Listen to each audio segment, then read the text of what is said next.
Okay, good morning everybody. So this week we are doing In the Tall, Tall Grass, and there's an activity that goes with it. And I do this almost every spring and the kids really like it. So I hope you take an opportunity to do this. So what you're gonna need to do, so I'm providing you with pictures of all of the animals that you find in the story. And then I'm also providing you, it looked like this, but I cut the top off with the visuals that say, I see in the grass, okay? And what you need to do is to try to find like a larger piece of paper, but really any size is fine. I usually use a green piece of construction paper, but I didn't have any. So what you're gonna do is you're gonna cut out the visuals and place them here at the top. We call this a sentence strip. So what we're gonna do is we're gonna use this to help your child with the language piece. But you wanna, cut them out and then glue them at the top. And you wanna leave a space for the animal here, okay?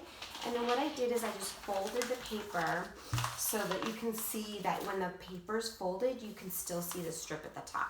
Now, like I said, I didn't have any green paper, so I just colored it, so your child can color it if they like to do that.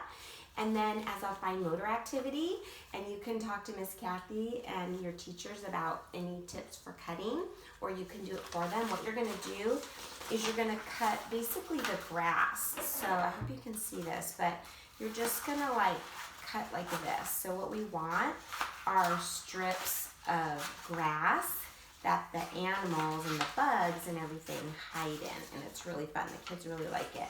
I got so much language out of them last year with this activity.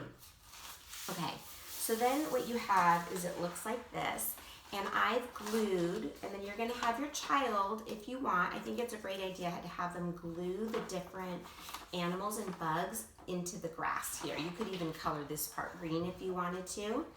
And then because that way you can work on naming the animals or remembering what they did in the story. And so I only did a few just to show you. So what you're gonna do then, you're gonna say, what did you find in the tall, tall grass? Okay, and so then the kids will search in the grass, okay? They can search in the grass and they can say, oh, a bat, I see a bat. I found a bat in the grass. And so then you're gonna practice the sentence, okay? So you're gonna say, okay, ready, let's practice. I see a bat in the grass. Great job. Okay, clean them all up. What else is in the tall, tall grass? And then you're gonna look inside.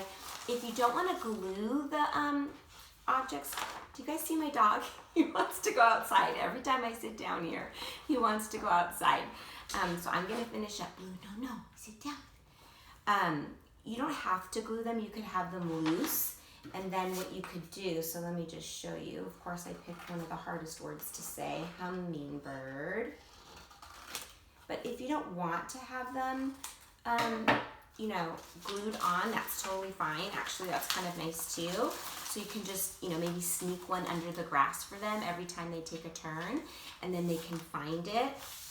And then you can kind of just place it here, and you could practice your sentence this way. I see a hummingbird in the grass. So I know that the kids can't read that, but you're just practicing over and over. Look how many opportunities you have to practice, because there's so many animals in the grass or bugs. And you don't have to do this all in one sitting. If they can only do 2 or 3 at a time, come back the next day and practice some more with different animals, okay? So I hope that's helpful. If you have any questions, just let me know.